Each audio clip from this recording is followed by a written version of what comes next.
In the high desert of northern New Mexico, if you listen carefully, you just might hear something more than the wind.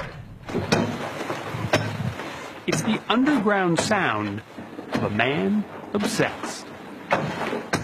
His name is Ra Paulette, who for the past 25 years, with only his dog for company, has been scraping and shaping New Mexico's sandstone into man-made caves of art.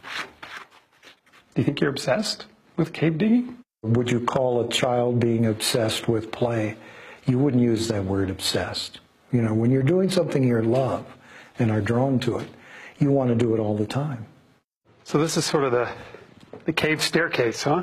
Yeah. He calls them his wilderness shrines, massive in scale, poetic in their design. If his work takes your breath away, well, that's just what he hoped it would do. I see this as an environmental project. I'm trying to open up people's feelings. So you call this one what? I call this the tree of human kindness.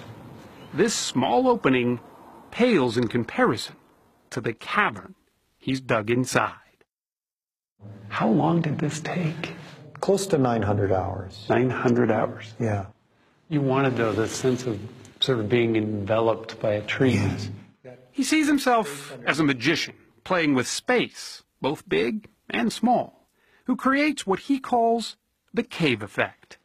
It has a lot to do with the juxtaposition of opposites, the sense of being underground with light streaming in, the intimacy of being in a cave, yet the columns end up very large, sometimes 30, 40 feet high. He has no degree in sculpting. He's not a structural engineer, and he's not an architect. He's simply a man who found his passion. Most of the wonder that I feel is in the actual making of the caves. Once they're made, you move on. I move on if I want fresh wonder. He's found that fresh wonder digging about a dozen caves so far, most commissioned by nearby residents who want a piece of livable art. What was here before you started digging? Well, there's just hillside. This cave along the Rio Grande River even has power, a wood floor, and a colorful bathtub with running water. It took Paulette 2 years to dig. He charged a mere $12 an hour in labor. You don't do this for the money. You're not getting rich off making these beautiful places. No, it's the process. You know, I'm having the time of my life. You can see the way they're offset here. Amazingly, Ra Paulette's designs have been largely unnoticed. Until recently, that is. I use only hand tools. Shovels, mattocks, scrapers. A documentary filmmaker heard of the caves and spent 3 years following Paulette as he dug. The result was Cave Digger, a film so unique it was nominated for an Academy Award. I'm in the big time now, so... Suddenly, Ra Paulette was a caveman with a following. So I take it in your career as in real estate, you've never really had to sell caves before. This is definitely a first. Realtor Tom Abrams is now selling 2 of Paulette's caves, along with the 200 or so acres around them, for close to $1 million. But Paulette won't see any of that money. It all goes to the seller. Does it ever get lonely up here, doing all this work? You know, I'm never lonely. He agreed to show us his latest project.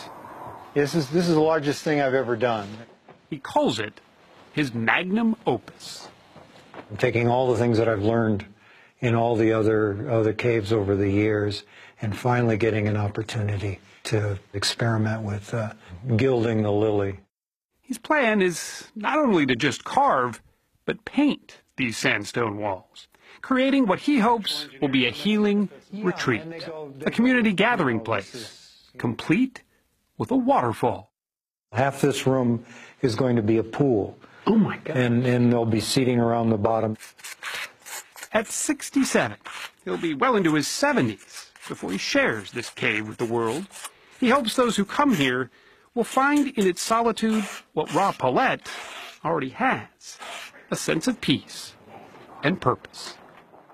If there was one simple thing you wanted people to take away from being in one of your caves, what would it be? At least a moment or a length of time in which they had a deeper feeling and deeper understanding of themselves and life.